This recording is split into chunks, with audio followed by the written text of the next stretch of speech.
Hello and welcome to Wrestling at Random. I'm Jeremy Deemer. And I am Adam Summers. This is the podcast where every week we'll review a classic pro wrestling event from a streaming service. That classic pro wrestling event could be anything from a pay-per-view to a TV special like a Saturday Night's Main Event or a Clash of the Champions or a major arena show from the territory days, or in the case of this week's show, I guess a combination of almost all the above. But not a weekly TV show. That's the one thing we don't do on this show. No, and this week is a major event. We'll get to it in a second. But before we get into it, I want to make sure that everyone knows the best way to interact with this show is through our social media, and that's via Twitter at WrestleAtRandom. Same thing for Instagram at WrestleAtRandom, or Facebook.com/WrestlingAtRandom. All the links to our social media and ways to subscribe to this podcast can be found at our website, WrestlingAtRandom.com. Please go there, rate, review, subscribe to the podcast, tell your wrestling fan friends about the show, and make sure you tell any lapsed fans who haven't watched wrestling but used to, tell them about the show too, because it's a fun trip down memory lane. And we are about to take a trip back to Thanksgiving night 1986 for WCW NWA Starrcade 1986. Now, Starrcade was Jim Crockett Promotions' long-running major event of the year. It ran on Thanksgiving night from 1983 till 1987. And in 1987, famously, the WWF started their Survivor Series pay-per-view to go head-to-head against Starrcade. So this was the biggest show of the year here in 1986, and it was a unique setup as they were going to broadcast from two venues. Yeah, the show too big, I guess, for one venue. Two of their biggest and most successful areas that they ran, obviously the Greensboro Coliseum, the stronghold of Jim Crockett Promotions, as well as the Omni in Atlanta, Georgia. So the setup was two arenas. They would alternate one match in Greensboro, one match in the Omni, and the matches that were not taking place in arena would be broadcast closed circuit on the video screen. So that was a setup. We had two different broadcast teams as well in each building. We opened the show with generic 80s rock music and a laser light show that says Starrcade 86, Night of the Skywalkers. We then have the greatest man alive, the MVP of this show, I would say by far, at least the Greensboro part of this show, as it is ring announcer Tom Miller. He has such like affable, nerdy old man enthusiasm. He is just incredible. He welcomes us on behalf of Jim Crockett Promotions to the premier wrestling event of 1986, and then he requests that we all stand for the playing of our national anthem. The one thing I noted as I watched this is that every single man in this crowd in 1986 looked like they should have been the bass player of the country band Alabama. Oh, this is no joke. I actually, as they're panning the crowd, there's a man with a mighty beard and a shirt that says, "Falcons fly Super Bowl high." So I immediately looked it up. The 1985 Falcons finished 4-12 in last place, and the 86 Falcons went 7-8-1, did not make the playoffs. So they were definitely not Super Bowl high. No, not flying high, but there was optimism abounded, I guess, in the crowd. And the ring announcer is in Greensboro, North Carolina, throws it to Tony Schiavone and Rick Stewart at the Omni in Atlanta. And in Greensboro, you mentioned another announce team. We've got Bob Caudle and Johnny Weaver. Yes, the great Bob Caudle, one of my all-time favorite announcers, and Johnny Weaver. They basically, we go to Tony Schiavone and a human being named Rick Stewart in the Omni. They tell us what's going to be happening at the Omni, including the Scaffold match, and then they send us back to Greensboro, Bob Caudle and Johnny Weaver, and then we're ready. We've got wrestlers in the ring. There are no introductions. There is no ring announcer. We learn as this goes along that Tony Schiavone is doing double duty as play-by-play man and ring announcer on that side. But here, yeah, we don't have Tom Miller making the call we just go straight to Tim Horner and Nelson Royal, who Nelson Royal, outside of I probably seeing him on some episodes of weekly NWA World Championship Wrestling and having no recollection of him. It was one of those deals where I knew the name, but I would not have been able to pick him out of a lineup. They were taking on Don and his brother, Rocky Kernodle. Don Kernodle, a frequent appearance, I guess, on this podcast, and he was here on this show again.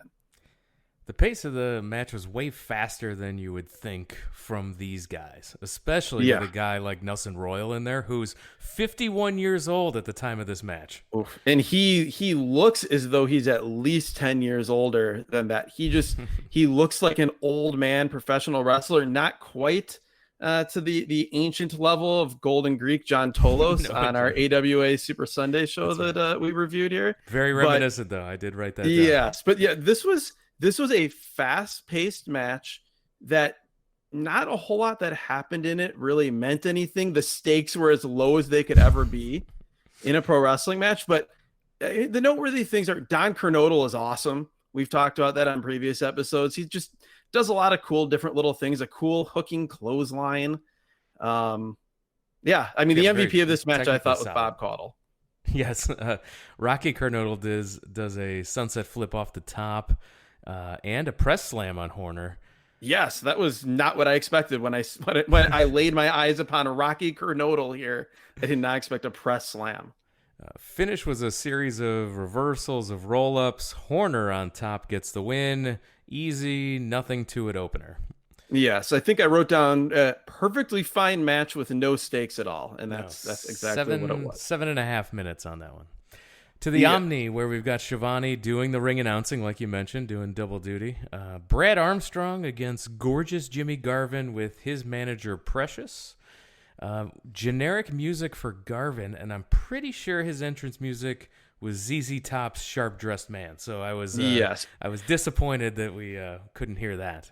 And he would have that entrance music. He certainly lived up to here. Jimmy Garvin, sequin silver pants, sequin suspenders, a massive fur coat, a massive white fur coat, huge curly black brown hair, and he's fluffing his hair and yelling, yeah, yeah, yeah. And I immediately remembered how great Jimmy Garvin was upon seeing this. Like, he is, if you were going to tell some sort of AI machine to create the epitome of a 1980s professional wrestler, that would be Jimmy Garvin here. My other note about his look is that it didn't cross my mind when we reviewed ECW November to Remember 2000.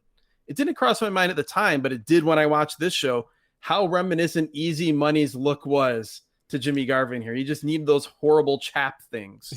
Yes, Easy Money was gross. This was an art. It was absolutely spectacular. His gear was great, and then he takes off the sequin gear and the long pants and suspenders to have the tighty whitey trunks look underneath.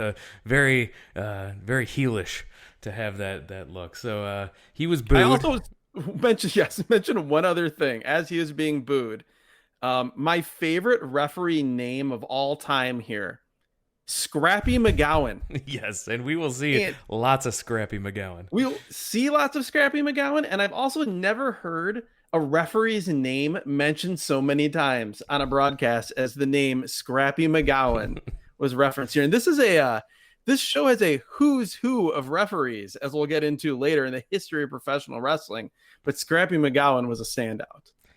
Lots of pushing and shoving, struggling in lockups, which I liked. There was definitely, this was a grudge match type of feel. Until we got headlocks and arm bars by Armstrong. He can be terribly boring. Brett Armstrong is great. This is where we will disagree. Maybe our strongest disagreement in the history of this podcast. I love Brett Armstrong. As a kid, I firmly believe that they missed the boat on Brad Armstrong being the Southern Bret Hart. I don't know that I would go that far as an adult, but Brad Armstrong was just such a smooth wrestler. He's in my Hall of Fame of unique wrestler movements. He's right up there with like Barry Windham and the Great Muta as far as just unique moving around the ring. I will say though, this was not his most compelling outing as a professional wrestler. No, the words Barry Windham and Great Muta never came into my mind watching this match. As Garvin used a lot of counters via cheating, hair pulling. He yells at the crowd a lot, which I love. You know, of course, the yeah. He also loved to yell, "He ain't going nowhere." Yeah. Interference and distractions from Precious as well. I note here again, Brad Armstrong is so boring. Garvin tosses Armstrong to the floor. Precious taunting him the entire time on the outside. I loved Precious every bit of talked more. Precious was more of a commentator in this match than Tony Schiavone or the man named Rick Stewart were. Like, that's one of the things that's notable about this show. The announcers barely say anything during the matches. That's a good point, especially like that generic created announcer, basically. Rick Stewart. Rick Stewart, yeah. He was fine, but he was one of those guys that he was perfectly fine when he was behind the mic, but the second they went to the camera, like that he was on camera, he was terrified. Back in the ring, we get the note that it's a minute to go. And so with a minute to go, Garvin puts on a chin lock. That was odd. Yeah, and then goes for a slam, goes up to the top, misses a splash as the bell's ringing, time limit draw. This was lame. This match was boring. I didn't mind it. I didn't mind it as much as you did. I will say that I thought this match was worked like it was a TV title match with a 10-minute or 15-minute time limit. But the odd thing was that like Jimmy Garvin worked it like he was the champion. Like there's a minute left, and like you said, each guy ostensibly needs this win, and Jimmy Garvin just decides to try to ice this match into a draw. After the match, there's a fight with Brad punching and cleaning house, and it was short and significantly better than anything in the match itself. Yeah. Where was this Brad Armstrong during the match? So I will agree with you there. And then Jimmy was great as well. Precious is holding him back outside of the ring, and Jimmy's like, "I can beat him, baby. I can beat him, baby. I know I can. I know I can beat him." You're lucky. And then, yeah, you're lucky she's holding me back, Brad. That was great. Like that basically, if you just took Jimmy Garvin's entrance and then the post match here, this would be like 3.5 stars. Absolutely. Instead, that was 15 minutes. Yeah. Didn't bother me as much as you did, but it's not a 15 minutes that I need to spend in that way. In Greensboro, this match is announced as a grudge match. It's this team, the Barbarian and Shaska Watley. And talk about a combination of looks. We have the Barbarian looking, like the Barbarian looks. I will tell you, as a brief aside, my funny Barbarian story. I went to a show, a Black Label Pro show a couple years ago in Crown Point, Indiana. And I went to use the bathroom. I went into the stall. The stall did not have a working lock on it, but I really needed to go to the bathroom. I was concerned that maybe someone would open the door, but I really needed to go.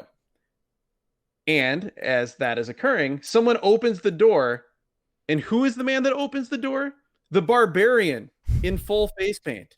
And he is very embarrassed and apologizing profusely. And I just say, "It's okay, Barbarian. It's okay." Happened. I would expect that to happen before I would expect the Barbarian to team with Shaska Watley. So you described Barbarian. Now Shaska Watley's here, he was a former member of the Jive Tones tag team. He had his Jive Tones gear on there with the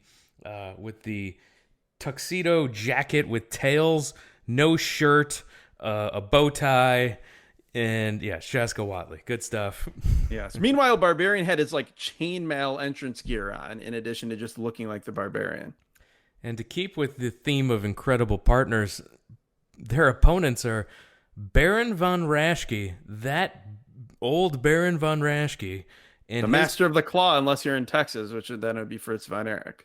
And his partner's Hector Guerrero. Yeah. No, it's not Hector Guerrero. It is, and I will quote Tom Miller, the very popular Hector Guerrero. Very popular. The greatest man on earth. I'm like, is this Battle Bowl? What are we doing here? I want to Yeah, know. we should have had Jesse Ventura and Missy Hyatt telling us that this match was coming up at Starrcade, like time traveling from that Clash of the Champions show. Yes, I want to know how both of these teams were formed, and how this was a grudge. Because, and how it's a grudge. because that implies that this was not some incredible partners, thing you'd see in Mexico. These were teams that had teamed before and had developed a rivalry. If the randomizer was around in 1986, these are the teams it would make. No doubt. Can I also just note before we go through whatever we're going to talk about in this match, it was almost disturbing. I don't know if disturbing is the right word, but it was almost creepy how much Hector Guerrero looked like 1997 Eddie Guerrero from the World War III podcast. Very that we much did. so. Very much so. Like not just facially, but body looked exactly the same. He moved just like him. It was. I did not recall the resemblance being exactly the same build. Yeah. Early in the match, Barbarian misses a charge at Guerrero. He spills out to the floor, and Hector Guerrero does a plancha over the top rope to the floor. This was extremely spectacular for 1986. It was. And Bob Caudle and Johnny Weaver could not handle this. They were beside themselves thinking this was just incredible, which it was. It absolutely was. Hector was so impressive early. He was so good. I would say you can make the argument that he was, like, athletically and just ring work wise, the most impressive performance on this show, even though we barely saw him in this match. I would agree 100%. Double team, good teamwork by Shaska and the Barbarian. They were a team again. This could not have been their first teaming together. Guerrero gets sent into the ropes. He stops and spits in Watley's face. This was great. And dives to make the tag to the Baron. I cannot recall seeing something like that before. It was awesome. No, this needs to come back. And what this was, so he sends him off to the ropes. Basically, like a lot of times a guy will whip a guy off to the ropes and then set for a backdrop, and then the opponent will stop and kick him in the chest. This was like this, but instead he just stopped and spit in his face and used that momentary distraction to then dive and make the tag. How this is not on like AEW Weekly, I do not know. No, that needs to come back immediately. Baron von Raschke, super popular. He does. Oh my God, absolutely. He does a couple of punches, eye pokes, and then puts the claw on Watley, and the place goes crazy. It was nuts how popular he was. Barbarian has to make the save. All four men in the ring. Watley charges the Baron in the corner. Baron moves out of the way. Watley crashes into the turnbuckles. Baron drops an elbow and pins Watley. The match is over. I think the Baron took no bumps in this match whatsoever. No, as Baron is wont to do, and as he's earned. I mean, Baron von Raschke was around like in the 60s. Like I remember my dad telling me about some of the first wrestling he ever watched. It included Baron von Raschke. But yeah, I guess you could call that elbow drop a bump. That would be the closest thing to it. It was also weird though, because like he hits the elbow for the 3 count. Watley, it was one of these things we've talked about before on these 80s shows where like the guy kicks out right as the referee is, finishing the 3 count. And then the heels just keep going anyway. Like the match doesn't end. Double clothesline, big boot, huge top rope headbutt by the gigantic Barbarian. And then Hector makes the save and the heels bail. And then we get this slow-mo of Pez Watley missing a move in the corner and selling in the most dramatic way possible on this replay here. And that made this for me. In the locker room, Johnny Weaver is going to interview Dusty Rhodes, and he goes into the dressing room, and we hear behind the door, "Can you give us some comments?" "Leave me alone," says Dusty, and that's it. Yeah, basically Johnny Weaver said that Dusty hasn't done any interviews with newspaper, radio, or TV prior to this match, and he was trying to trying one last time to get a word with him, but that did not happen. Then we head back to Atlanta, where Tony Schiavone is in the ring to do the introductions for a no disqualification match for the United States Tag Team titles. It is Ivan Koloff and Crusher Khrushchev, who was not Russian and was in fact Barry Darsow, the Repo Man, Repo Man, Smash of Demolition, Hole in One Barry Darso, whatever you want to call them.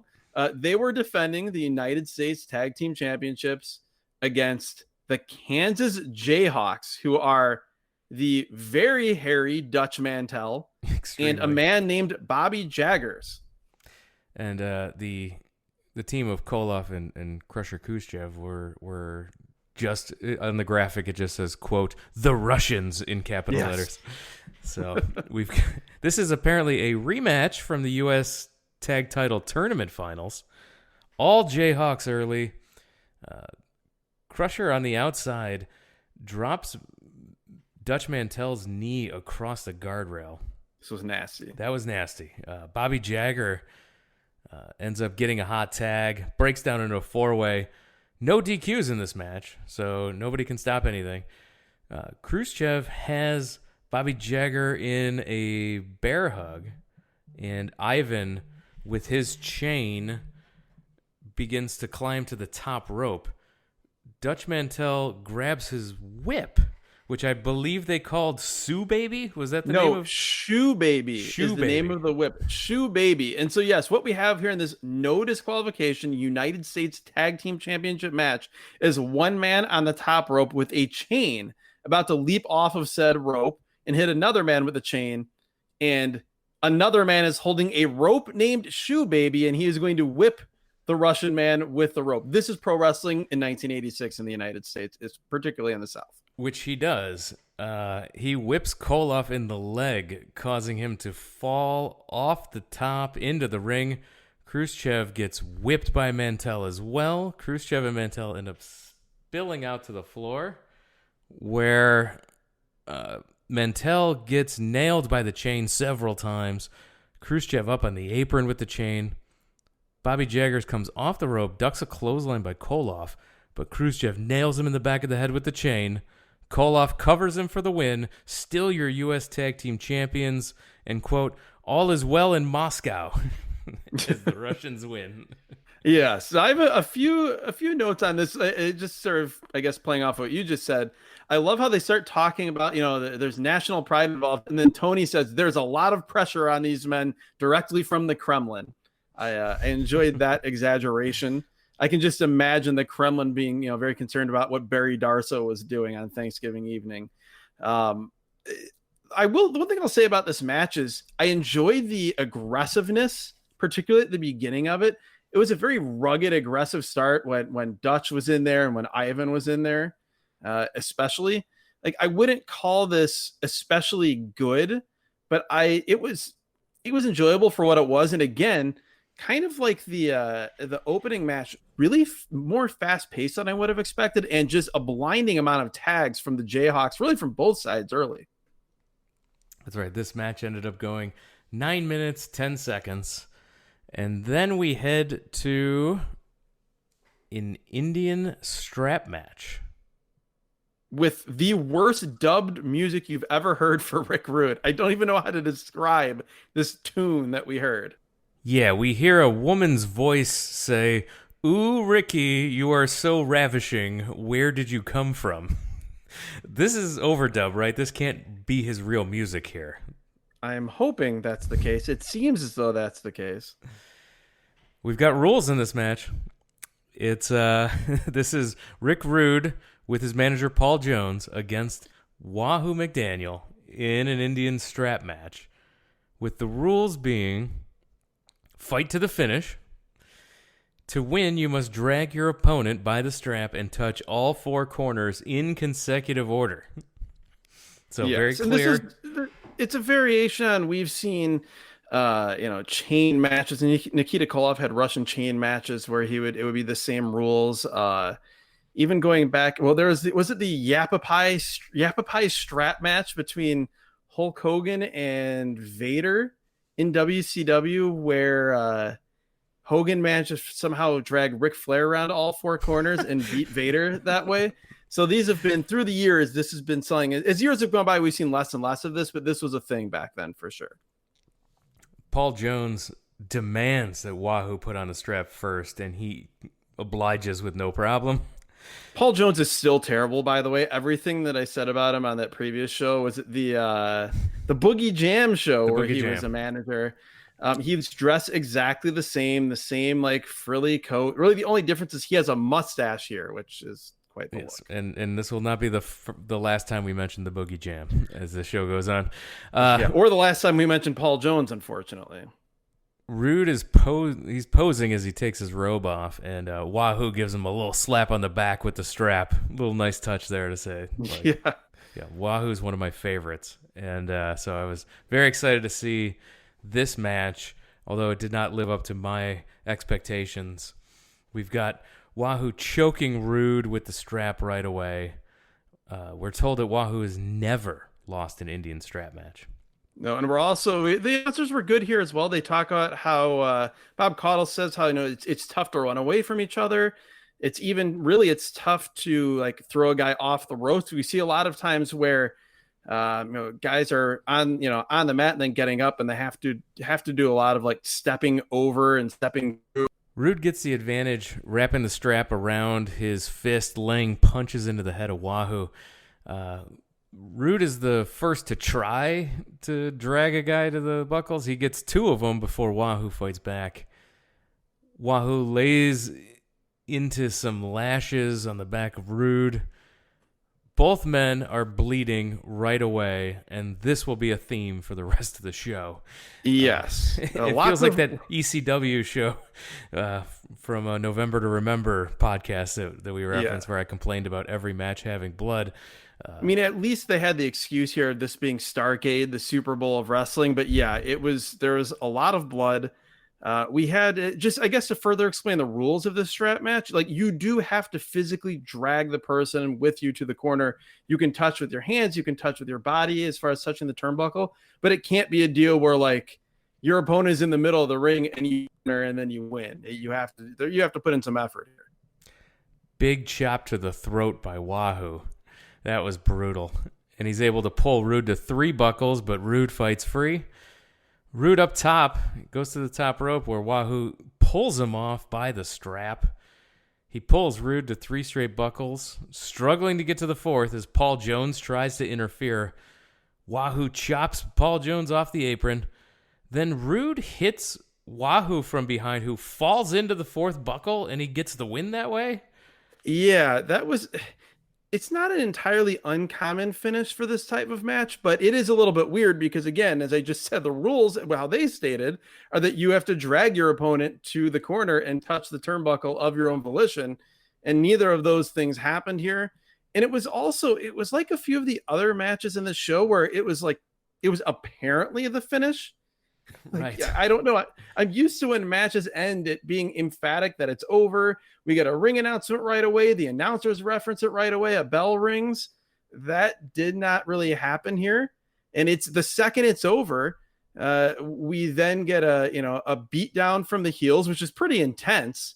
Rick Rude, again, it should be noted, this is a young Rick Rude. This is pre-WWF, and Rude is my takeaway from this is I really want to see Rick Rude in other matches here. Yes. From this time period, because he looks like he's awesome, but we don't see it very much. 9 minutes, 5 seconds on the match. The beatdown continues until Hector Guerrero and Baron Von Raschke make the save. Buddies, partners. Ubiquitous. Yeah. That natural triumvirate of Baron Von Raschke, Hector Guerrero, and Wahoo McDaniel apparently were hanging out back then. The Russians are interviewed in the back. They beat the Jayhawkers. I love that. Ivan is such a, like, in his broken English promos is so great. And again, we have the visual of Ivan Koloff, Crusher Khrushchev, and they're being interviewed by Tom Stewart here, which is funny. And they want thousands of American dollars in the bunkhouse stampede. Yes, and they want to get their hands on Dusty, that being Dusty Rhodes, who they say poisoned the mind of Nikita Koloff and turned him into an American. That's right. Dusty made Nikita an American, and they want revenge. Well, then the best part of this, which it's perfect because it's a heel, there is hypocrisy here. We then hear from Barry Darso, Crusher Khrushchev, who is obviously not Russian, does not even attempt to speak with a Russian accent. Not an attempt. Nothing. No, nothing. He just speaks kind of slowly and calmly, like just a normal American with no accent of any kind whatsoever. And the promo ends, and then they send us back to Greensboro. And I just have to talk about this for a little bit. It is Sam Houston versus superstar Bill Dundee, who had wrestled all around the world from Australia, wrestled later in the USWA, wrestled all throughout the South. Bill Dundee is a very short man wearing very high-waisted, bright red pants. Yes. Bill Dundee also would go on in later years to be, wasn't he Jeeves with Lord Steven Regal in WCW? So he managed Regal there. Tom Stewart says that this is a long-running issue between these two men, which, okay. Sam Houston was a long, lanky guy that kind of in the mold of like a young Dustin Rhodes or Barry Windham, but not as good as either of those guys. And this is what the announcers say about the situation. Tom Stewart says, Sam Houston set a goal to win the Central States title. Just think of that. You're a wrestler and you set your goal in life to win the Central States title, which is about the same level of prestige as the Western States Heritage Championship. He won it in a tournament in St. Louis, so in the Central States, and he has been defending across the Central States ever since. The first thing to note is that I don't think anywhere other than in Jim Crockett Promotions in professional wrestling did anyone ever refer to this portion of the country as, quote, the Central States. At one point, then the match goes along, and Stewart, again, who's just apparently the Central States expert. He must be from Kansas City by all of his Kansas City references. He talks about how there are thousands of fans watching, I guess, on closed circuit in Kansas City, anxiously awaiting this match because these fans surely don't want Bill Dundee representing them as, quote, their Central States champion. What? Ugh. The women get a light "Let's Go Sam" chant early. And by the women, it's plural because there are, in fact, two women chanting "Let's Go Sam." Both of them. So that is, in fact, women rather than women. Flying head scissors from Houston. Arm drags, a drop kick. He's showing off his, quote, quickness. Yes. Sam Houston is a perfectly acceptable pro wrestler. He's totally fine. So is Bill Dundee. Bill Dundee's wacky and awesome. Like he throws great punches. He oversells. Like he does everything, even though he wasn't from the South. He does everything you would expect a like mid 80s old school Southern heel to do. Dundee and Houston are on the outside. Houston hits an atomic drop onto Dundee, and Dundee takes the atomic drop and flips over the guardrail. Yes. This makes up for not seeing Rude take an atomic drop in his match earlier with Wahoo McDaniel. This makes up for it here with Dundee's crazy bump over the rail off an atomic drop. For sure. And that's what I mean about the old school Southern heel type of thing. It's one of those completely unnecessary bumps that why would the atomic drop cause you to then have to somersault over the guardrail? But it's pro wrestling in the South, so you do it. Dundee hits a boot to the face, followed up with the bombs away fist drop off the top rope, only a Love 2 count. We get the finish comes when Dundee is working over the knee. He gets Houston in an Indian deathlock where Houston pushes off, but Dundee holds onto the boot of Sam Houston, which comes off, and the ref is knocked down during this. So Dundee hits Sam Houston with his own boot to the head, goes for the cover, ref calls for the bell. Sam Houston is the winner by disqualification. Dundee is furious, hits Houston with his boot a few more times, but still your champion of the Central States. Goal still achieved, Sam Houston. Kansas City, you can the alerts, you can shut off the emergency alert system. It's okay. Bill Dundee is not the Central States champion. Sam Houston wins. This was not good. The match was largely boring, but Bill Dundee was just so great being Bill Dundee that it didn't offend me. I'll also note that there was one very awkward spot where Sam Houston hits a perfectly fine jumping knee drop, picks up Bill Dundee, does a body slam, and then goes for another knee drop. But it is like the most awkward, shaky, uncoordinated falling knee drop I've ever seen, and he misses it. I don't know. That just felt like a microcosm of Sam Houston's career. 10 minutes, 24 seconds on that match. And then we get Jimmy Oh God. Valiant with Big Mama in his corner against Paul Jones. This is going to be a hair versus hair match. Now, last time we saw Jimmy Valiant and Paul Jones feuding was back at our Boogie Jam show. This was like the main event of that show. In 1984. 1980, This in 84. So we're a couple years after that, and these guys are match still went feuding. on after Ric Flair and Ricky Steamboat, to tell you how big of a deal that feud was in the Mid-Atlantic region. And it was, like you said, still going on 2 years later with Big Mama and Manny Fernandez thrown into the mix. Manny Fernandez must be locked in a shark cage suspended 30 feet above the ring. And that process of getting Manny Fernandez into that cage, raising the cage up, that may have been like it. That was on the very short list of my favorite moments of this show. Yes, now to be clear, it's Big Mama's hair, not Valiant's on the line. Valiant already lost his hair to Paul Jones earlier, so this is Valiant's hair against. This is Big Mama's hair against the hair of Paul Jones. The Boogie Woogie Man, still popular from '83, just as popular in '86. He looks a lot more rugged here than he did then. We talked about it in 1984, that he had sort of a Michael P.S. Hayes adjacent look. They talk on commentary about Jimmy had gone into a deep depression and had been through a lot of things. And the man looked as though he had been through a lot of things here. The change in physical features and demeanor was notable. You didn't have to say personal demons, but we got it. No, yeah, no, we got it for sure. But yeah, they're going to put Manny in the cage. First, he tries to like bargain with the referee and say he'll just sit in a chair outside of the ring instead. Referee says no dice. He moves him towards the cage. He doesn't want to get in the cage. Out of nowhere, here comes Nelson Royal returning. Manny Fernandez beats the holy hell out of Nelson Royal. And Tim Horner. And Tim Horner comes out. Grease lightning as he is, he still gets the hell beat out of him. Then Baron von Raschke comes out. He isn't able to get much done. But then your main man and a great human being, a great pro wrestler, Wahoo McDaniel comes out, hits him with one chop, and puts him in the cage. Done. Sends Manny flying back into the cage. The cage closes. And Manny Fernandez being angry and losing his mind as they raise the cage up. And then I will say the only entertaining thing I've ever seen Paul Jones do in his life, as Paul Jones holds on to the cage. He's as hanging it starts to be lifted from the up. cage, trying to keep it from raising over the ring, but to no avail. Yeah, it wasn't quite Night of the Skywalkers as far as how high Paul Jones got up hanging on there, but it was entertaining. I wish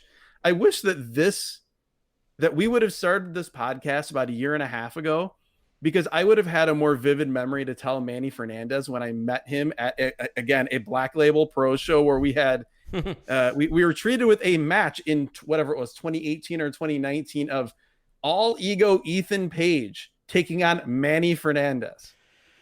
He's come a long way from 1986. So Manny Fernandez is an awesome professional wrestler, by the way. I was disappointed we didn't get to see him in a match on this show. No, he absolutely is. But we did get to see him hanging above the ring. Yes.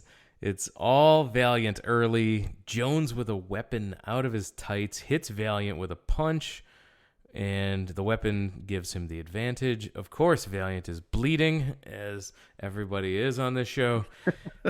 Terrible punches back and forth. This was horrible. Well, there was one punch in particular by Paul Jones, which was the worst punch I've seen in the history of professional wrestling.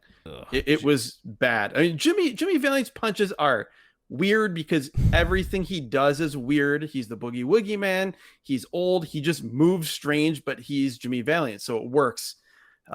His look, again, I talked about it. He's wearing these long candy striped orange and black tights. Not flattering tights. No, not flattering tights. And then he has this like curly, unkempt, like gray and white crew cut from when he got his hair cut and losing his hair to Paul Jones. And then he has the long beard that's braided down the middle in one long braid. It's a look. Jones loses his weapon. Valiant gets it, hits Jones with it for the 3 count. Valiant with the clippers shaves the head of Paul Jones. Immediately, like the second the 3 count happens, he's shaving his head. He's got to shave him before the Raging Bull gets out of that cage, and so Yes. he's immediately shaving his head. Manny Fernandez out of the cage starts an immediate beatdown on Valiant. Rude joins in for the attack. Those two, Rude and Manny Fernandez, will be future NWA Tag Team Champions. Those two, and they lay a beating on Valiant. A spike DDT into a chair. The Simon and Swinger DDT, assisted DDT finisher from November 2000 was here in 1986, apparently. And as Bob Caudle screams, they just pile drove him. Yeah, this was played up like a big injury angle here. Yes. And Big Mama is very worried. Baron Von Raschke is in the ring very concerned because Baron is just everywhere. He's everywhere. And they get the now bald Jones out of there. Long injury angle. Takes forever to get Valiant out of the ring. The total runtime of that match is 4 minutes even. But the post-match went on for quite a while there. I actually kind of loved this. It was the match. The match was terrible. You couldn't even really call it as a match. But if you look at this as like an extended angle, it was wildly entertaining. I thought, particularly given the stuff I talked about at the beginning with Manny Fernandez, Paul Jones being entertaining for the only time in his life in that one brief moment, and then the beat down, the seriousness of it, the sheer unadulterated love the crowd has for Jimmy Valiant. It was good. If I would tell you that the most entertaining thing on the show was about to come from Nelson Royal, would you be surprised? Nelson Royal, he has us pull up a seat next to the fire. He's got a fireside chat time. First, we go. Tony Schiavone sends us to the Starrcade Control Center, and we get another man who I have no recollection of at all, a human being named Bob Taylor, that tells us that we are going to learn about the Bunkhouse Stampede. And yes, we then go to, I guess, is a ranch, a farm of some sort. It is nighttime. We hear a voice telling us, says, quote, "Howdy, partner." And he tells us that he appreciates us coming by so he can tell us about the Bunkhouse Stampede. And this is, in fact, Nelson Royal in a cowboy hat at a bonfire of some sort. Nothing from his earlier appearance told me he was a cowboy, so this was a bit of a surprise. No, nothing at all told me. Yes. So yeah, he's telling us about the Bunkhouse Stampede match. Now, when you put men in a bunkhouse, apparently you have problems. Yes, he explains that in the olden days, they put a bunch of men together in a bunkhouse, like guys that were all working a job or something. And he said, when you put that many men together, you've got to have problems. And you went outside to settle your issues. Come as you're dressed. Winner's the guy left standing. You might have your boots or you might have your good spurs, he says. Money, greed, and bad blood make things a lot tougher than they really are. He says there are virtually no rules. You can bring a cowbell or a good branding iron. He also talks about that there are no friends, that broken legs occur because lots of people go flying around. He basically says, he talks about how that the two most dangerous things in the world are a bunkhouse match and a battle royal, and that this Bunkhouse Stampede is a combination of those two things. We get clips of Dusty Rhodes winning this thing. He be the last man standing to win. You can call yourself the Bull of the Woods. And then we get a very, very 80s graphic telling us that the second annual Bunkhouse Stampede is coming. And this is by far the best thing on the show to this point. And I would honestly say from a promo or interview or video feature standpoint, this is my favorite of those things that we've done or that we've seen in the 12 shows that we've now reviewed for this podcast. This was great. Dusty Rhodes in the ring. You just glossed right over the fact that his trophy was a giant boot. For winning the Bunkhouse Stampede, you get the American dollars, the thousands of American dollars, as Ivan told us about. But you also get a giant boot trophy, which is huge. And this is a theme for this show in that the events that they either go back and tell us and show us a little bit about or tell us are coming up seem far more compelling than this 4-hour show that we're watching. Because from here, We then go to a short intermission that is full of highlights from the 1986 Crockett Cup, as they tell us about the 1987 version that will be coming the following April. We see a bunch of different highlights, including highlights of Giant Baba and Tiger Mask 2, that being the legendary Mitsuharu Misawa, taking on Black Bart and Jimmy Garvin in last year's tournament. And then we see highlights of the final between the Road Warriors and Magnum TA and Rugged Ronnie Garvin, which the Road Warriors win. And then they are presented the trophies and the $1 million check. They show a $1 million Jim Crockett Promotions check that is handed to them by the widow or the wife of Jim Crockett Sr. So that's that. And then we go back to live action. That same Rugged Ronnie Garvin is in the ring, and he's in jeans. He's ready for a street fight. He's taking on Big Bubba Rogers with Jim Cornette as his manager. Yes. Cornette introduces. He does the ring announcing for Big Bubba. We're told it's a Louisville street fight. So the way you lose is by pinfall or a 10 count. So yes, either way. They say the action can go out onto the floor, and keep that in mind for some of the stuff that happens here. Also to note, if you're not aware, Big Bubba Rogers would go on to become the big boss man and have his biggest claim to fame. One of the best big men in wrestling. At this time, he was very young. Like you can see facially, this was a young dude. Just a great look when he comes out. He's a tall, lanky, portly man with a suit jacket, suit pants, a white dress shirt, like half buttoned up, like a top hat, a fedora. He's got suspenders on, just looking like the toughest man south of the Mason-Dixon line. They did nothing for a long time here. Garvin grabbed a drink from the outside, threw it in Bubba's face, then goes to work. Lots of hands of stone punches from Ronnie Garvin. Cornette gives Bubba a weapon, and apparently it's a roll of quarters or nickels, and he hits Garvin with it, and the change flies everywhere. This was a common pattern. This will be a weapon of choice again later.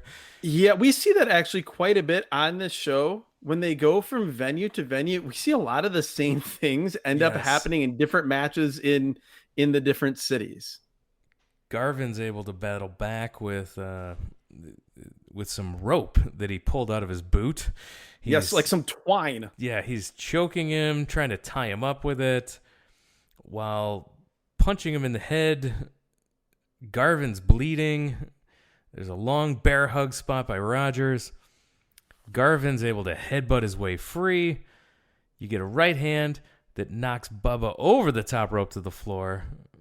And Rogers he tries to climb to the top rope, gets thrown off by Garvin. Well, first the referee starts counting him like it's a count out. The idea here is that the 10 count is only supposed to be if you're knocked down and potentially knocked out. Here, it's a 10 count, and it's when Big Bubba Rogers gets up off the floor on the outside, the ref still keeps counting, which again indicates that this Louisville street fight has countouts. I don't understand.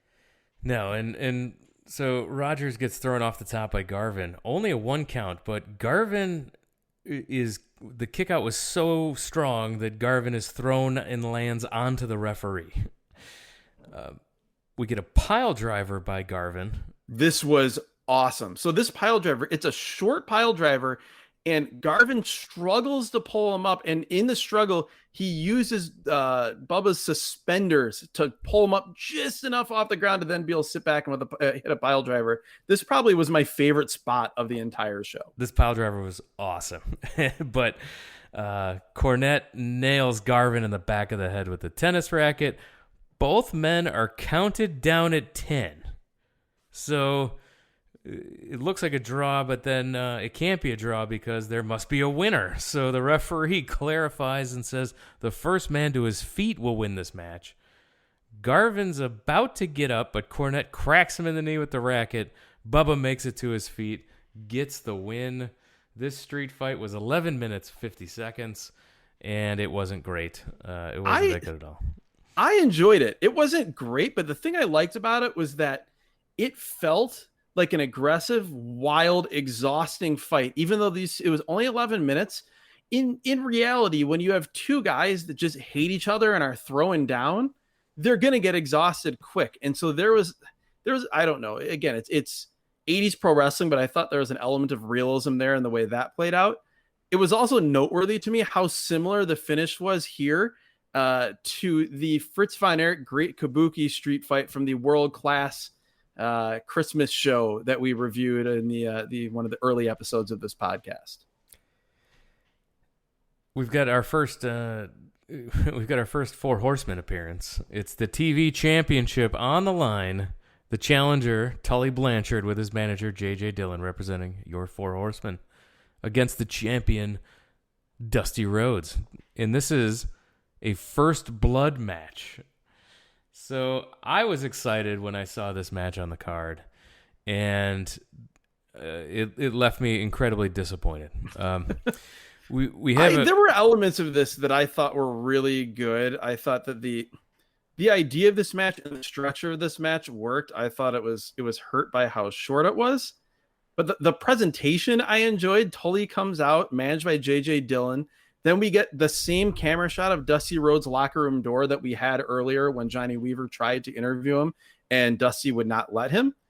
And then we get Dusty comes out and we get a very serious Dusty Rhodes coming through the bowels of the arena with a TV title.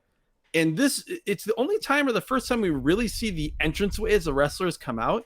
And this building is absolutely packed. You can see people, shoulder to shoulder sitting down behind the entranceway. Yeah. And Dusty, by the way, is wearing a Magnum TA t-shirt, honoring Magnum TA, who had just been injured months earlier in a terrible car accident that left him paralyzed and ended his career and took him out of, he would have been in the main event or in the world title match, the main event of this Starrcade 86 show. This is why I was so excited. Like the entrances got me all hyped up for this match, and it was great, like you mentioned.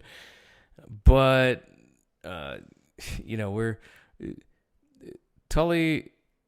Dusty has the word Tully written on the side of his head. That was weird. Yeah, shaved into the side of his head, which was strange. And it was like shaved in, like reverse mirrored on the other side. So that was weird. We do have to briefly talk about the greatness of Tom Miller again, because he introduces Tully Blanchard. He finishes that introduction, and then he yells, "And now look out!" And then he introduces Dusty Rhodes. Like his sheer joy and excitement about the fact that he gets to introduce Dusty Rhodes is just coming through his pores. It's beautiful. Well, my joy came when Tully puts on amateur wrestling headgear to prevent to make it harder to get busted open by wearing the headgear. But the referee gets rid of the headgear. We'll have none of that. So JJ starts to put some grease on Tully's forehead like a boxer to keep him from getting cut. But the ref wipes it off, and Dusty immediately hits an elbow to Dillon, and Dillon is busted all over. So showing you that if he is able to hit his elbow, he can bust open Tully for the victory. So that was great. That was what I was talking about as far as like the presentation, the build up, and some of the things they did with this. It was so perfect for all the reasons you mentioned. And then also it's just the great visual of a disheveled, bleeding J.J. Dillon still hanging out at ringside, trying to help out his charge, Tully. But he is bleeding profusely. He has bleached blonde hair. His suit is all out of sorts. Yeah, awesome. It's lovely. A ton of stalling early. Dusty doing Dusty things, and the crowd eating it up. They love it. Absolutely. Every single strut and weird gyration that Dusty does elicits more and more cheers from the NWA faithful. The story of the match is that both men are trying to protect their face, which I really liked. Anytime Dusty would make a fist, Tully would just run. And Dusty ends up hitting an elbow. Everyone's checking, but Tully's not bleeding yet. Tully's able to get the advantage and just tries ripping the face of Dusty, which was dastardly. Yes. There was also a great spot even before the elbow where Dusty headbutts Tully, and then immediately JJ is yelling at the ref to check Dusty. Check him. To see if Dusty inadvertently busted himself open and Tully could just get the easy, quick victory. I love that. Ref gets knocked down. Tully to the middle rope. Dylan tosses him his shoe, but Dusty's able to counter, suplexes Tully into the referee, who is down again. I don't think I've ever seen this spot, by the way, and we see a lot of ref bumps now in wrestling, a lot of times before, but it's just a vertical suplex, a regular vertical suplex, and the ref is standing behind and just gets bowled over by the suplex running its course. It was definitely different. Rhodes gets the shoe, but he throws it. He doesn't have any use for it. Hits his bionic elbow, then straight punches to Tully's head. Tully is bleeding, but no ref. Dylan with a towel, immediately cleaning Tully, putting Vaseline on the cut, trying to stop the bleeding. It's so great. Another roll of coins appear. Yes. Tully gets a roll of quarters, ostensibly from the Vaseline hands of one J.J. Dillon. This time Tully hits Dusty. Ref sees the blood on Dusty's face from the ref comes coins. too. The ref is still out. Dusty goes down when this happens, and the ref and Dusty are right next to each other. They both sort of start getting up at the same time, and the first thing the referee sees as he opens his eyes is a bleeding Dusty Rhodes, and he calls for the match, calls for the bell. Dusty screaming, audibly screaming, no, desperately, like his voice, the octaves in his voice changing, screaming desperately. This was great. And the announcer, again, though, it's weird because at first it's like, is this the finish? Is this not the finish? But it is. Dusty pleading with the ref, eventually throws him out of the ring. He's pacing back and forth. We never see Tully and JJ leave. And apparently, he's the TV champion. We see a replay of the sequence of events. Then we finally get the announcement. And when we get the announcement, it hits me. This referee is Earl Hebner, and he has declared Tully Blanchard the winner and the new television champion. Yeah, I going back and talking about this match, I did enjoy it more than I thought I did at the time. I wanted more. I wanted much more from these guys. Yeah. Well, we wanted more, like, just time. This was 7 minutes, 30 seconds on this match. Yes. Come on. For this blood feud, this long-running blood feud of Dusty with, not only Tully, but with the Horsemen. This was the Super Bowl of wrestling, Starrcade 86. This was one of the main featured matches. And I think, we were expecting to get a lot more here than we got. But what we got was good. It was definitely a better 7 minutes and 30 seconds than the next match, which was quite the spectacle, but only went 7 minutes. The reason a lot of people were here, the Skywalker match, the Midnight Express, Bobby Eaton and Dennis Condrey with Lover Jim boy Cornette. Dennis Condrey and beautiful Bobby Eaton. They've got Jim Cornette and Big Bubba Rogers there. Yes, because Big Bubba was Jim Cornette's bodyguard, personal bodyguard. That was what the gimmick was. And they're taking on the Road Warriors with their manager Paul Ellering. Now, which, by the way, the Road Warriors, they were splitting their time wrestling in the NWA and going over and wrestling in Japan, primarily for All Japan Pro Wrestling. Road Warrior Hawk just 1 month earlier had broken his leg on a tour of Japan and was wrestling this match on a scaffold, at one point hanging wildly off the scaffold, dangling wildly off the scaffold with a broken leg. Absolutely insane. That is completely nuts. The scaffold's over the ring. It is not wide at all. It looks absolutely terrifying to be up there. 25 feet is what they said. I believe it. Usually there's hyperbole. Like at one point in this show, they say that Big Bubba Rogers is 6'8" and 357 pounds. In fact, not true. This did feel as though it was 25 feet up. It is the width of the scaffold is wider than the ring, or the width of the ramp that they're on is wider than the ring. You've got the scaffolding on either side of the ring. It is thin metal. It is rickety. The top ramp is just like sheet metal that you'd be worried would cut you up badly. And these guardrails, if you can call it that, Jeremy, they were like on either side, on either end of the ramp, 25 feet up in the air. They were not sturdy. They were not thick. It was a terrifying sight to behold. And to win, you must throw both of your opponents off the scaffold. Oof, yeah. The Midnights take forever, but finally climb up. The Road Warriors were up there immediately. They pair off and start fighting in the middle of the scaffold. Well, before they even start fighting, though, one of my favorite parts of this match was when after about 5 minutes of stalling and the Midnight Express finally get up there, the Road Warriors start shaking the scaffolding Yes. to scare the Midnight Express. They more just terrified me. They absolutely I just terrified me. whole thing was going to fall apart and everyone is going to tumble to their death. Road Warriors beat up the Midnights for a long time. Condrey then with powder to the eyes of Hawk, Eaton with powder to the eyes of Animal, and the Midnights take over. All you can do on this tiny scaffold is punch, kick, and ram heads into the scaffold.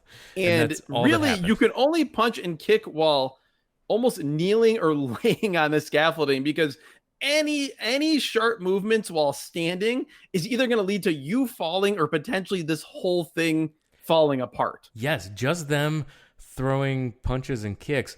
The world's flimsiest railing kept falling apart, Yes. like you mentioned earlier. I'm watching pieces fall off of it. Looked absolutely terrifying. Hawk was teasing the fall with his broken leg, which was nuts. Like hanging off of the scaffolding. First we had a few spots where they're like dangling off of the actual like ramp itself, which was terrifying. The actual platform, and then they're off to the side, like on the top of the scaffolding. And Hawk is like, and reading afterwards that he had a broken leg, it makes it even more terrifying. He is holding on with his arms and legs, but leaning back with all of his weight dangling. I'm like, this does not look like this can withstand this amount of weight and this force flying back at all. Now Eaton, he starts to fall, but he's holding on to Animal's leg, and he's able to like swing off of Animal's leg to the ladder on the side of the scaffold. Insane. Lots of fighting from their knees on the scaffold. Eaton's bleeding. Condrey's bleeding too.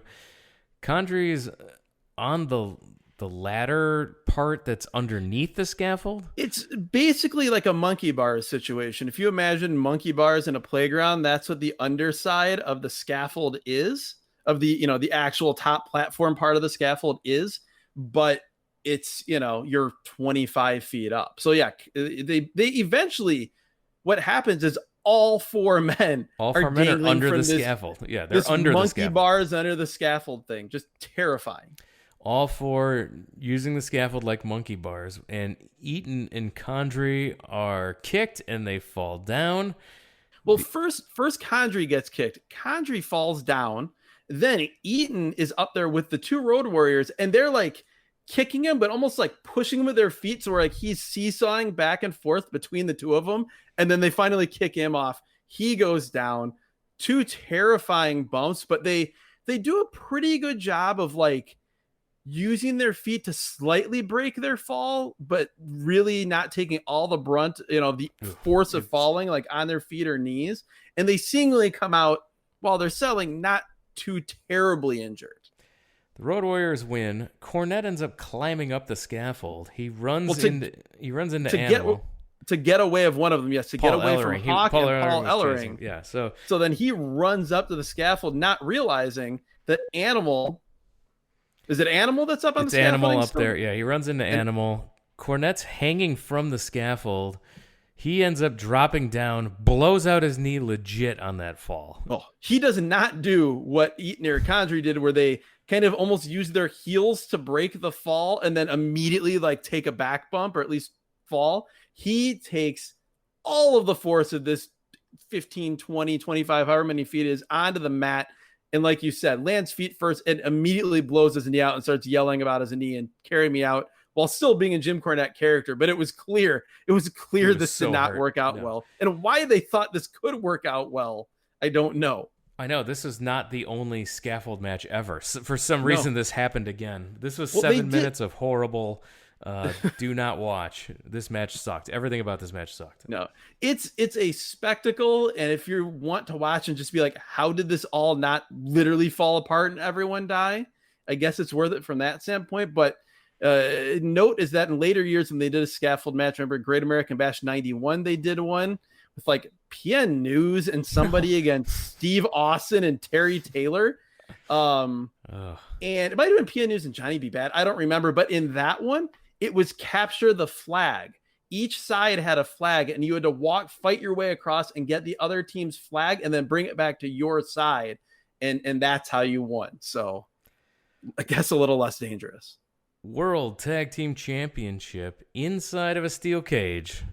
The challengers, the Minnesota Wrecking Crew, Ole and Arn Anderson, representing your Four Horsemen, challenging against, as they were announced by the ring announcer, get ready to boogie, the Rock and Roll Express, the World Tag Team Champions. Yes. Tom Miller bringing it yet again. If there's any point where we're talking about the ring announcer, you know it's the venue where Tom Miller... It's not Tony Schiavone we're talking about. No. Because Tony Schiavone was as nondescript of an announcer as I've ever heard him be on this show. It's not great. The Rock and Rolls asked for a cage to keep the Horsemen out, which I love that story. We've got good back and forth early, loud rock and roll chants from the crowd. Well, we had a lot of rock and roll having the advantage early. We had teases of what you would expect in the normal Southern tag, where very quickly the heels, in this case the Andersons, would get the advantage. But then instead of them maintaining the advantage, Ricky or Robert would turn things around, and that went on, I'd say, for a good first 5 minutes of the match. Yeah, Robert ends up charging Arn in the corner, misses with a knee. Arn immediately rams the leg into the cage, and the Andersons Robert is on the top rope. This was awesome. He goes for a flying whatever in the corner, lands on the top rope, and then Arn throws his knee multiple times in the cage while he's on the top rope. This was really cool. That was super cool, and it let the Andersons begin to work over the leg of Robert. Good Anderson teamwork, quick tags. Anytime Robert got a punch, Anderson tagged out. Robert was able to get an enziguri, which led to a hot tag to Ricky Morton, who was immediately cut off by Ole Anderson. Yes, and this was a different structure than normal Rock and Roll Express matches, because usually the long beatdown would be with Ricky Morton and then him making the hot tag to Robert. Here, it started where it was Robert getting beat down. Morton makes gets the hot tag, and like you said, you think he's going to run wild and we're going to see where this is going to go, but he gets cut off, and then now we get the staple of Ricky Morton, which is him being right up there with Ricky Steamboat, and maybe being even better than Steamboat in a tag team setting, as the best babyface in peril in the history of professional wrestling in terms of drawing sympathy and emotion from a crowd. He is just absolutely next level here. And the Andersons, raking his face on the cage, working him over, throwing him into the cage hard. They threw him face first hard into that cage. 4 or 5 times in this match, he gets launched, like the true definition of the word launched, headfirst into this cage. Again, this was great pro wrestling. I loved when Ricky would try to fight free, but Ole would lock Ricky's leg with his own leg so that he could tag out while keeping Ricky in his corner. That was great. Morton is bleeding everywhere. He's just gushing blood. Arn off the middle rope gets punched in the gut, but Ole cuts off Ricky from being able to tag, thrown back into the cage again. Brutal. So many of these spots where it looked like, hope spots for Ricky, where he fights back. It looks like he has a chance. He's created some distance and is going to be able to tag Robert. And then whichever the non-legal man is with the Andersons at any given time, they come in and cut him off. This was a young Arn Anderson. I will say my only disappointment with Arn in this match was that when he did come off the second rope and then get caught in the stomach, he didn't do his somersault sell. He didn't do his flip sell. This was, we weren't quite there yet with Arn on that, but he was otherwise just great Arn Anderson-ness throughout this match. I loved where Arn goes for a backdrop, gets kneed in the head by Morton, and people desperately wanted Ricky to make the tag here so bad, but then Ole cut him off again. Yes. And the place was so angry.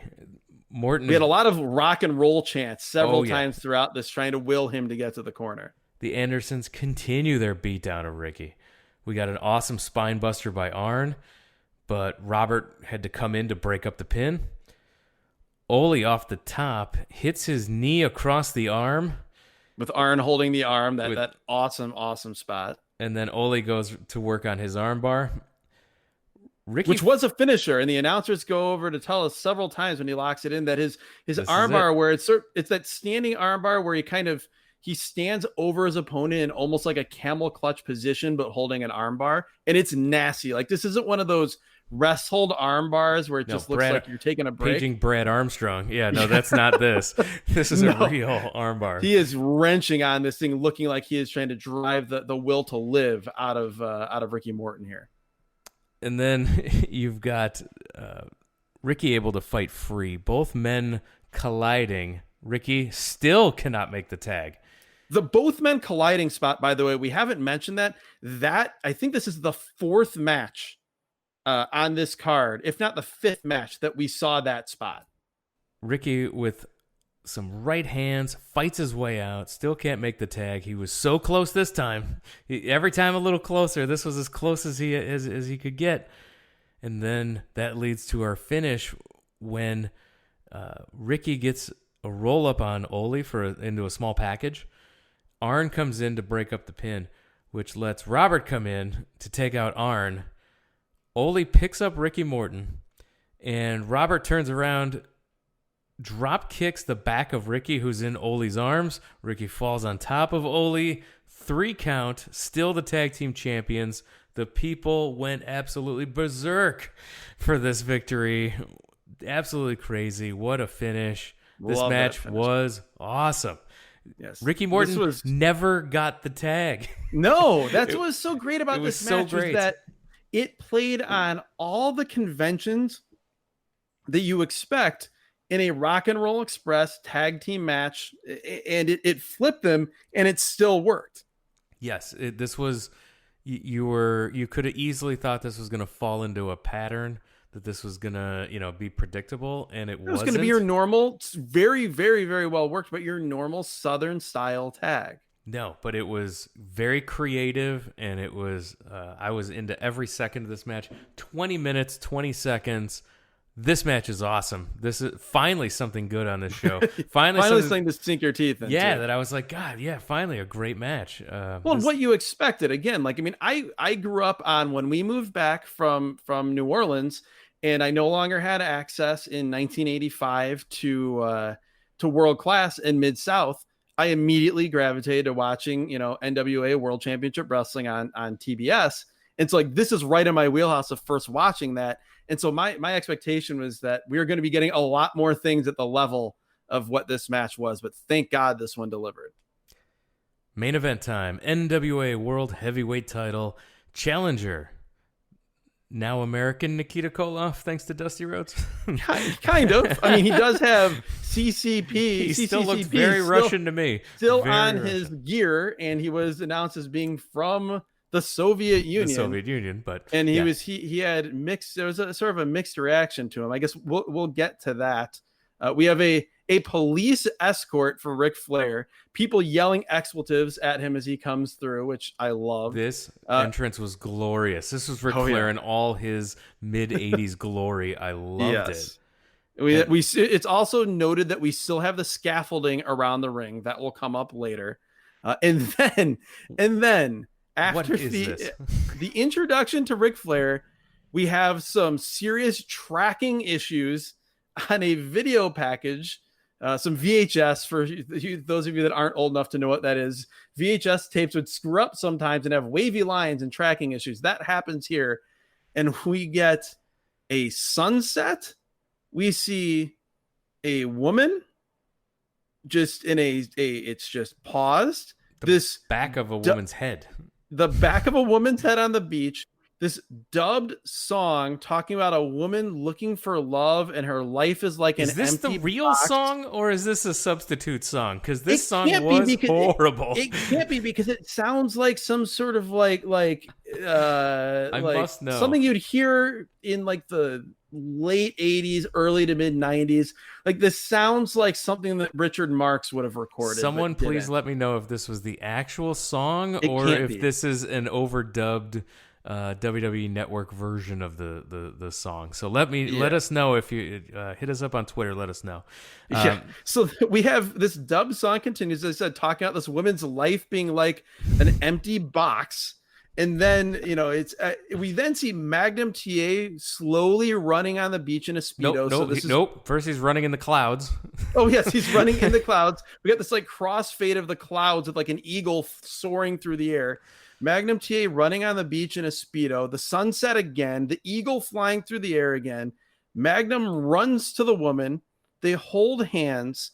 We then get some like 80s video effect as we get the slow motion shot of the bird again. We fade to black, and then we're back in the arena. The arena is dark for a long time. We can see like a laser light, and then here comes Nikita Koloff with no music and just a spotlight on him. And we are given no context about what apparently was a tribute video for Magnum TA. I mean, the situation is obviously tragic. Magnum TA could have been Jim Crockett Promotions Hulk Hogan. One of the greatest, one of the saddest what ifs in wrestling history. But then, eventually we learn that Magnum TA was, I guess, do the announcers even tell us that? No, or is that just something I saw that on Wikipedia after we watched the show. They just said, what a tribute to Magnum. And I'm like, who is this lady? Is this his wife or his mom? I don't know. I couldn't figure that out either. I had that written down as well. This is just very weird. And I don't know what's happening. This was a weird video. This was not a good tribute. There's no promo from Nikita saying I'm doing this for Magnum, even though that's what the storyline was, because Nikita and Magnum had like a best of 7 series over the U.S. title. They had feuded, but there was mutual respect there. None of this is mentioned. I just had to dig into my memory banks to remember that this was around the time when Magnum had his terrible car accident, and then I filled in the blanks after the show when I read the situation on Wikipedia. So we're back in the arena. Nikita is the U.S. champion at this time. Yes, I love that 86 U.S. title belt. It is fantastic. Stare down early, and I love how intimidating Nikita Koloff was. He's got a great look, great presence, and this stare down was just intense. Loved it. Nikita Koloff back then in a lot of ways, and he didn't become as big of a star. He wasn't quite the explosive physical presence, but I equate him in some ways to Bill Goldberg. Yep, yeah, 100%. in that like he is similar look. He there were a lot of things he couldn't do, but the things he did do just looked violent and devastating. And just his presence, his existence on the screen in the ring was enough to be intimidating. And with a guy like Ric Flair who knew how to work around that, he made him look even more intimidating. The match starts with Nikita throwing down Flair repeatedly and flexing out of to a lots lockup of cheers. A couple times, yeah. Yep. Flair with chops, no effect on Koloff. Flair running away. The best is after those chops had no effect, Flair's running around outside. He's shaking his hand like he hurt his hand chopping the chest of Nikita. We also had a great moment where there's a lockup. They go into that like overhand wrist lock test of strength that we see a few times on this show in different matches. Nikita throws him down. Then Flair gets back up and yells, "Now you're going to get your butt kicked, you son of a gun." Just the best. Just Ric Flair at his absolute best, at the height of his powers. Flair continues to be overpowered.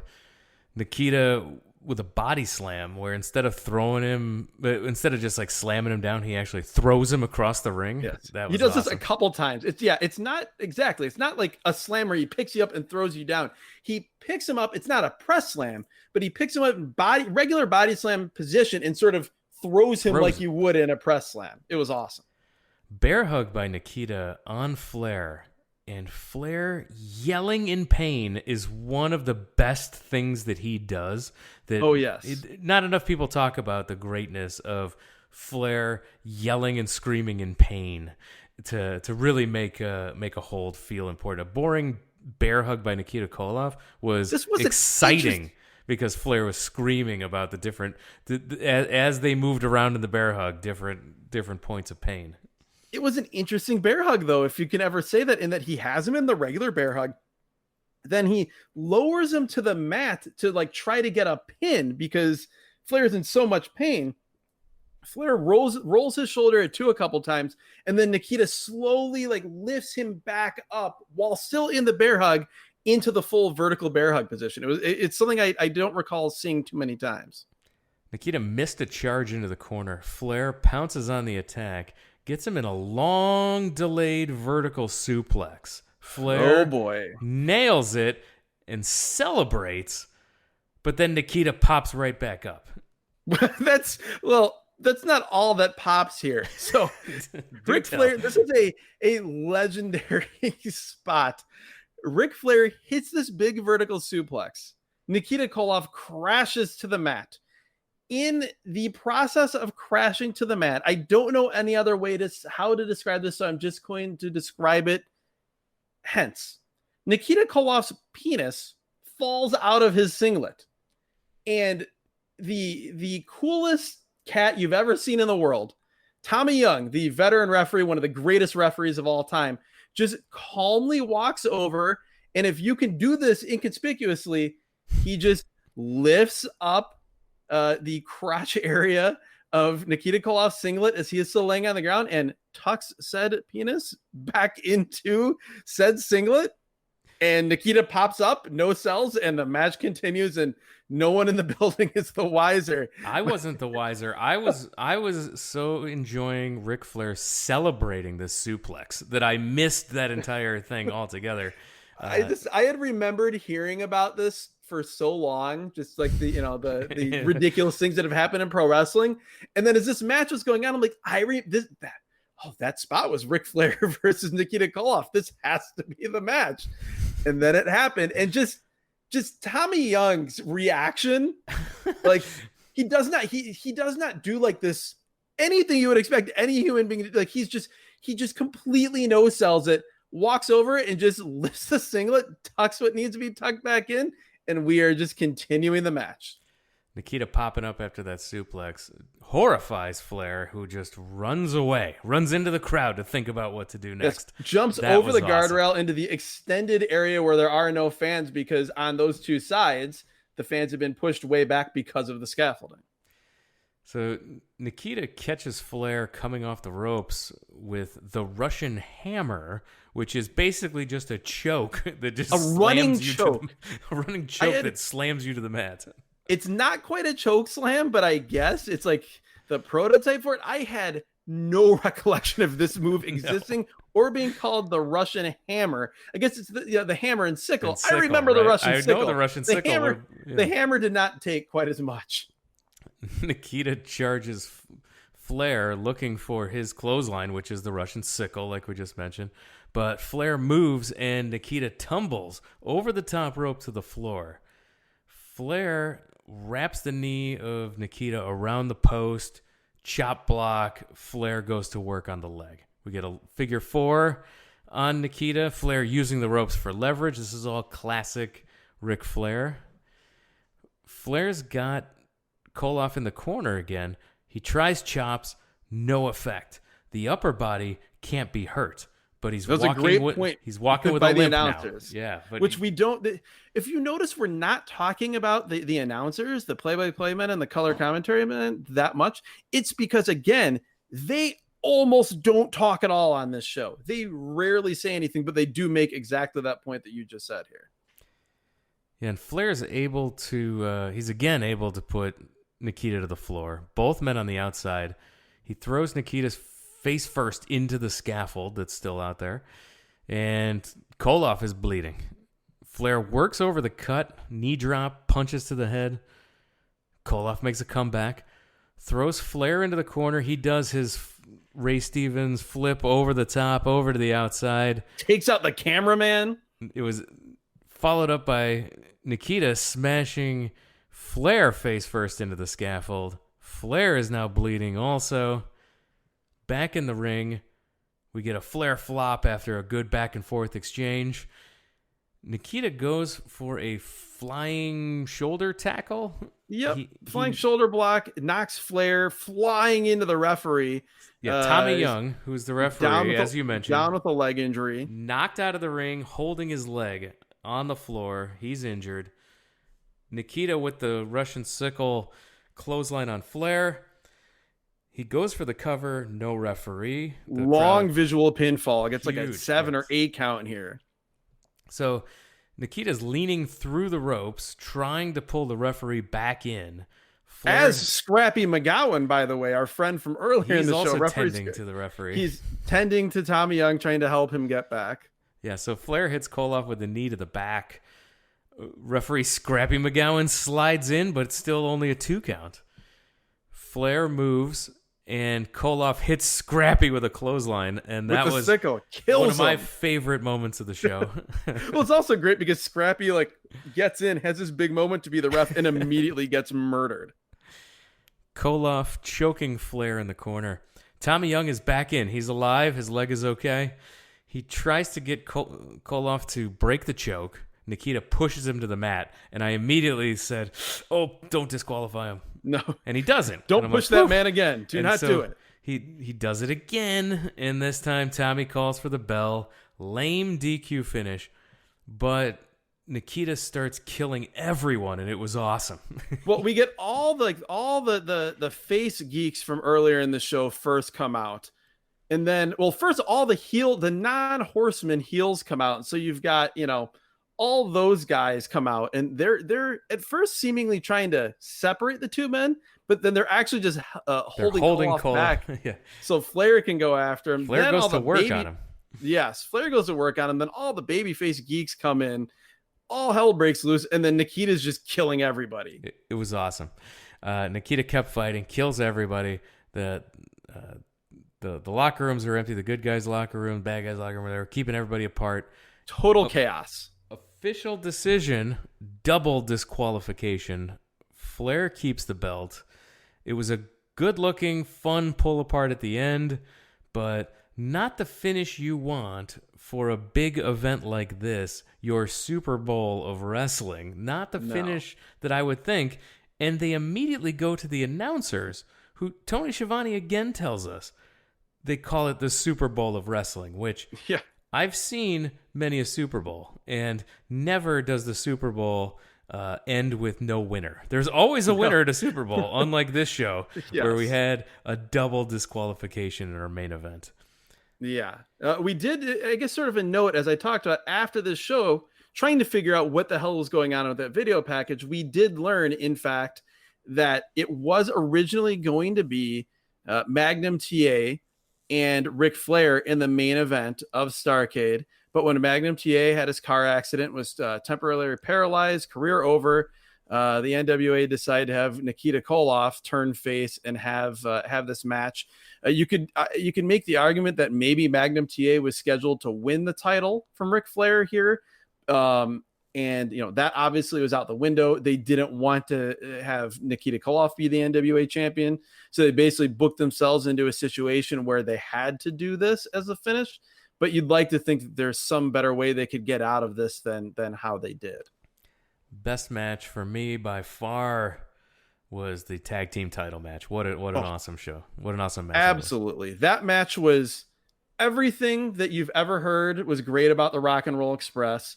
Everything that you've ever heard was great about the Andersons. It was one of those deals where you always hear, oh man, Rock and Roll Express, Arn and Ole Anderson, this is going to be great. And you hope it lives up to it. This exceeded my expectations. It was fantastic.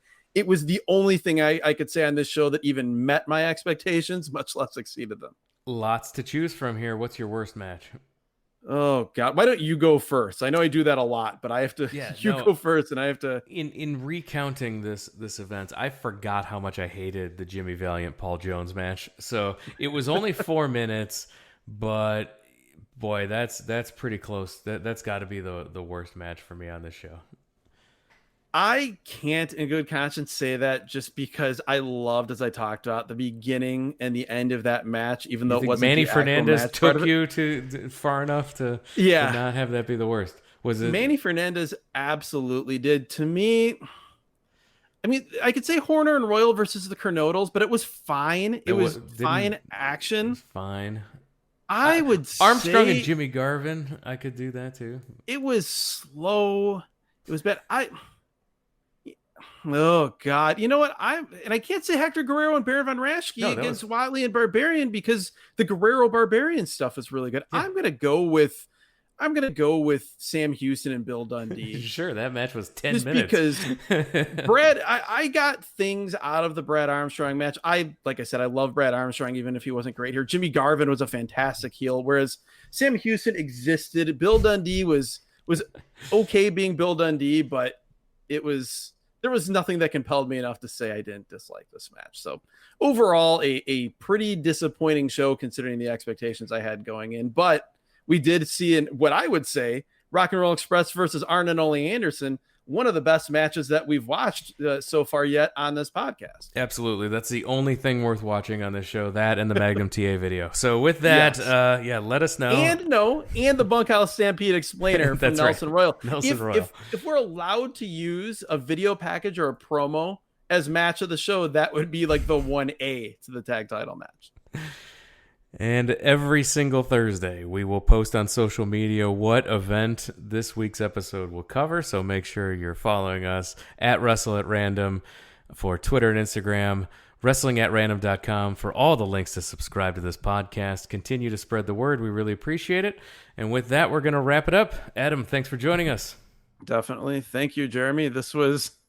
I've used this phrase a few times. This was an odyssey getting through this 3 hours and 51 minutes of a wrestling event to watch. But thank God for the Rock and Roll Express and the Andersons. Thanks everyone for listening, and we'll talk to you again next time.